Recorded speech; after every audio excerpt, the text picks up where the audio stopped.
కోదండరామ్ గారు, కొత్త పార్టీ ఇంకొకటి పురుడు పోసుకుంది టీఆర్ఎస్. మీరు తెలంగాణ జేఏసీలో టీఆర్ఎస్ను కూడా నడిపిన నాయకుడు మీరు అప్పట్లో ఉద్యమంలో. ఇప్పుడు కొత్తగా టీఆర్ఎస్ 2.0 అనుకోవాలి కదా, ఎందుకంటే టీఆర్ఎస్ అది ఇది రెండు మాయ అనే రకంగా ఉంది కాబట్టి. ఏంటి కవిత పార్టీ ప్రభావం తెలంగాణ రాజకీయాల్లో ఎలా ఉండబోతుంది అని మీకు అనిపిస్తుంది?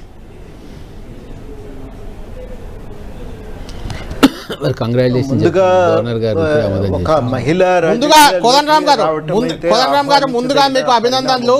కోదండరామ్ గారు మీకు ముందుగా కంగ్రాచులేషన్స్.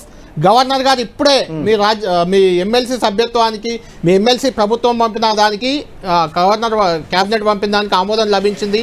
మధ్యలో కొంత గ్యాప్, కోర్టు కేసులు అది ఇది వచ్చినా మొత్తానికి మళ్ళొకసారి శివప్రతాప్ శుక్లా మిమ్మల్ని ఎమ్మెల్సీగా ఆయన ఫైల్పై సంతకం చేశారు. మీకు ముందుగా అభినందనలు. మీకు కృతజ్ఞతలండి.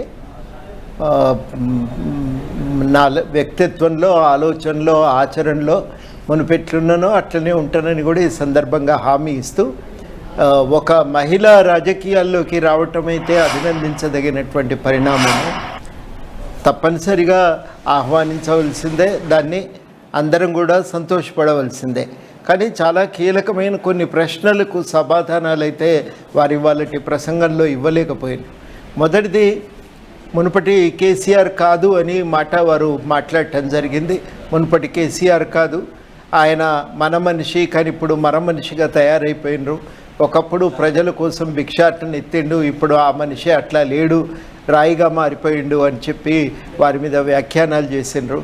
కానీ వాళ్ళ చాలా కీలకంగా ఒక విశ్లేషణ చేయాలి. ఎందుకు ఇట్లా జరిగినాయి రాజకీయాలు, కారణాలు ఏంటి అనే విశ్లేషణ చాలా కీలకం. ఆ విశ్లేషణ వారి ప్రసంగంలో లోపించిందని నేను భావిస్తున్నా. మొదటిది. రెండు, ఒకవేళ నిజంగా కేసీఆర్ చెప్పిన రాజకీయాల్లో చాలా ఆయన ప్రభుత్వం నడిపిన తీరులో లోపాలు కనుక ఉంటే మేము చాలా విమర్శలు చేసినాం.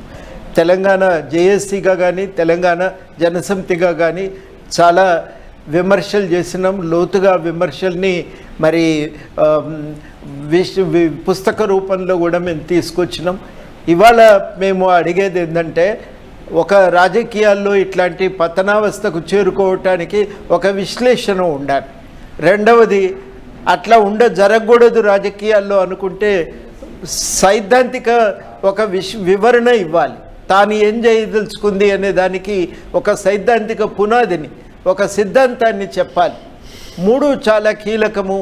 ఆ రాజకీయాలు ఆచరణలో తప్పులు దొర్లినాయి అనుకుంటే ప్రత్యామ్నాయమైన ఆచరణ రాజకీయాలను తీసుకొని వచ్చే ప్రయత్నం చేయాలి. ఆ రాజకీయాలు తీసుకొని రాలేకపోతే ఇవాళున్న దాంట్లో పెద్ద తేడా రాదని, ఒక ఆమె నిలదొక్కుకోవటం కూడా కష్టమవుతుందని చెప్పి నేను నమ్ముతా ఉన్నా. అది నేను ప్రధానంగా చేయదలిచినటువంటి ఒక వ్యాఖ్య. రెండు, ఒక మామూలుగా మాట్లాడుకుంటే వాస్తవానికి 10 ఏళ్ళ అధికారంలో ఉన్నప్పుడు వెంటనే ఉన్నారు, చాలా సమస్యలు వాళ్ళు చూసినరు.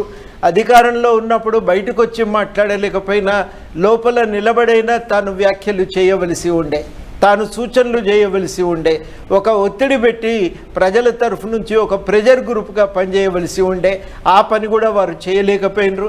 అధికారాన్ని ఎట్లా ఉపయోగించుకోవాలనే ఆలోచనతోనే వ్యవహరించారు తప్ప తాను ఒక ప్రత్యామ్నాయంగా ప్రజల తరఫున ఒక శక్తిగా నిలబడలేదనేది మనకు తెలుసు, అర్థమవుతున్నది. ఇది మనం అర్థం చేసుకోవలసిన అవసరం ఉంది. వీటికి ఇవాళ తాను వివరణ ఇచ్చుకోవలసిన అవసరం ఉంది, సిగ్గుపడవలసిన అవసరం ఉంది అంటే సరిపోదు.